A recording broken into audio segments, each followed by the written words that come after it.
was Jen Norquest. Jen Norquest is here from Tucson, Arizona, University of Arizona, and she is the program director for establishing 4-H programs in the state of Arizona.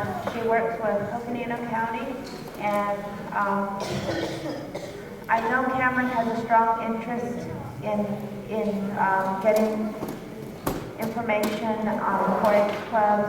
A lot of our people here are livestock owners, and we want to increase the economic status of Native Americans here, Navajos.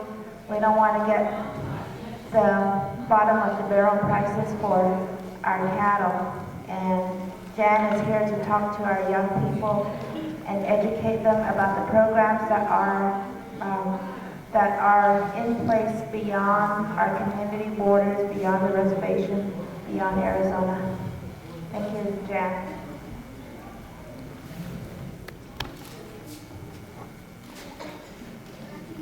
Thank you, Gypsy. I appreciate that. Yeah, there's a little bit of confusion always about who I am. I actually work for the University of Arizona, and I'm actually a faculty member in the College Ag and Life Sciences at the University of Arizona. However, I've never worked on campus.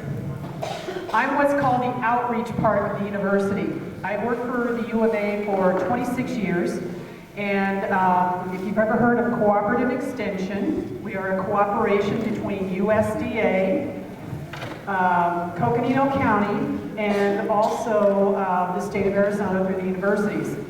And you're like, okay, big deal, what does that mean? Well, what that means is that my job is to take research from the university and make it useful for the general public. And you're the general public. Now, I don't do a lot of direct teaching per se. What I do is I work with adult volunteers who serve as mentors and teachers in our 4-H clubs. Now, that's one piece of what I do. And I've been coming up to Tuba City now, probably in a month. I'm in Tuba City maybe 22 days out of that month. And what I've been doing is, I've been working with a group of kids over at Gray Hills High School, and we've been trying to figure out how to do out-of-school programs, which is really what 4-H is. That's what really makes us different from like school-based types of programs. Now, we still do the agricultural kinds of things, but we also do a lot of work in community service, civic engagement. And so, yes, we certainly want local youth to have a way, and adults too, to have a way of being able to stay in the community and raise livestock. And even when I'm talking to seniors in high school right now, in Gray Hills in particular, and you know, they're excited, they're getting ready to graduate, take off to the big wide world. But in talking with some of their older brothers and sisters, you know, they've gone off and gone to school and they've gotten their degrees, but they want to come home to raise their families because this is where home is, this is where their families are. And so they want that extended family. They don't want to stay in Phoenix or Tucson. So we want to make sure that there are ways for them to be able to come back to the community and be able to sustain themselves. And a couple principles that we operate from in 4-H was mentioned this morning about the whole thing of giving back to the community and also taking personal responsibility for things and that whole idea of self-sufficiency. And so it's like, okay, what we've been doing with Teens Out Loud in Tuba City is trying to figure out a way to have youth voice, high school age voice, in a culturally appropriate way. Now, obviously, I'm not Diné. I'm not Native American. I'm Native Scandinavian. So it's really important to me that I learn as much from the community as I hope to bring to the community. Believe it or not, one of the things that I've really been learning a lot from the high school age kids, they've taught me how to text. I actually had to change my texting plan on my cell phone because when it went over 500 this last month, I only paid for 200. It was like killing me financially. So I have to make sure that, you know, I keep up with technology as well. And your young people are connected to technology. They have those cell phones, they have those text messaging systems. And we want to make sure that, you know, they use those in an appropriate way. And, but that's really how they communicate with each other. So when we talk about starting 4-H clubs, we do have in the 4-H program, one of our national initiatives is called Science, Engineering, and Technology. But it's also done in a way that fits the community. So in working with the Navajo Nation Traditional Agricultural Outreach, it's like, okay, what does that look like? How do we teach science through those kinds of programs?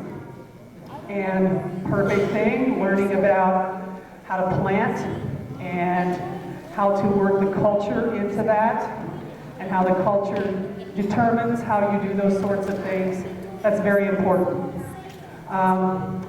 It's always good to figure out ways that people can make a living in their own communities and to be able to stay here.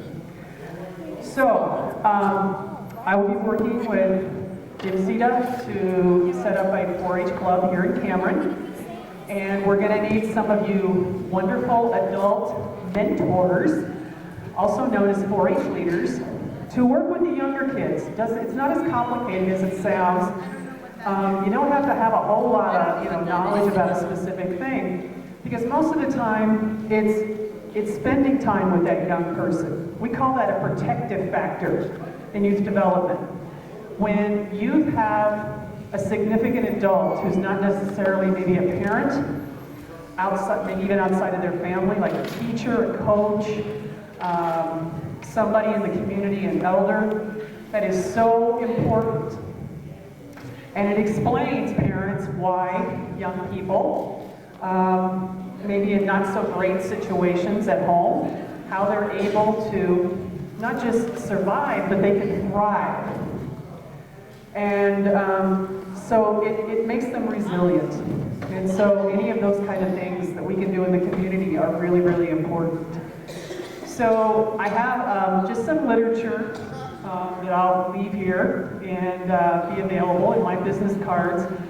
And we'll work here in Cameron, you know, to get a 4-H club started. And I see lots of great resources around this room. And of adults, you would be called an asset in the community. And so it's important that we rely on your knowledge and your willingness to want to work with young people. So, if you have any questions, I'll be around for a while. I appreciate the opportunity to have been here today. And we just have lots of great opportunities here in Cameron and also in Tuba City. Thank you.